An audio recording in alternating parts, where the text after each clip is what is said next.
بسم الله الرحمن الرحيم. Ou ne pas être marié est devenu un diagnostic dans notre société. Surtout pour les filles qui dépassent l'âge, disons, de 25 ans. À l'âge de 30 ans, c'est encore plus, vraiment, vous êtes au stade avancé. Et rendu à l'âge de 35 ans, si vous n'êtes pas marié, votre société, votre communauté musulmane, bien accueillante, va vous dire que vous êtes au stade final. Désespéré de la vie, vous n'aurez jamais une vie. Vous êtes à 35 ans, vous n'êtes pas marié. Écoutez, là, khalas. Bientôt vous allez rater votre chance. Et puis bientôt les portes vont être fermées. Et les portes biologiques en vous, et les portes sociologiques autour de vous, et toutes les portes vont être fermées.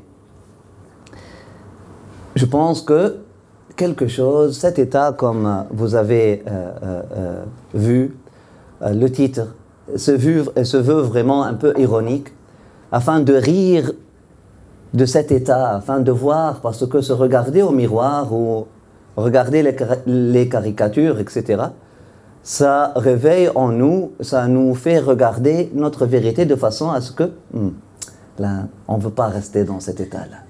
Vraiment cet état de panique, au secours, je ne suis toujours pas marié, et puis on va dans toutes les directions. Et puis, c'est quoi votre définition? Si on fait la prière, si nous sommes en soujoud, je prie pour le mariage. Si je suis au rukou', je prie pour le mariage. Si je vais finalement au tarawih, je prie pour le mariage. Si je demande une prière, je demande pour le mariage. Après ça, une fois marié, si les enfants prennent du retard, je prie pour les enfants. Si je vais au hajj, je prie pour les enfants.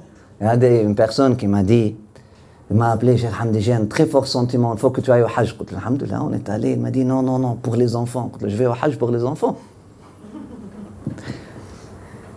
Je vais au hajj pour les enfants. Qu'est-ce qui va arriver au hajj pour m'apporter des enfants? Il y a une compréhension dans le Coran.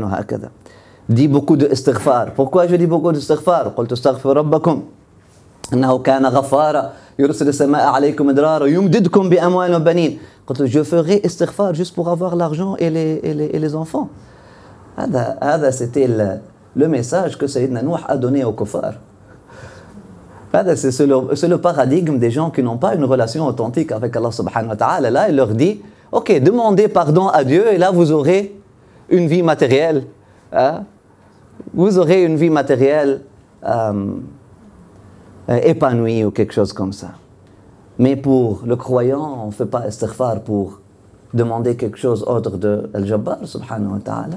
On ne fait pas le dhikr d'Allah subhanahu wa ta'ala ou la prière demandant quelque chose autre que Allah subhanahu wa ta'ala. Il faut vraiment chercher qu'on ne demande de Allah que lui subhanahu wa ta'ala.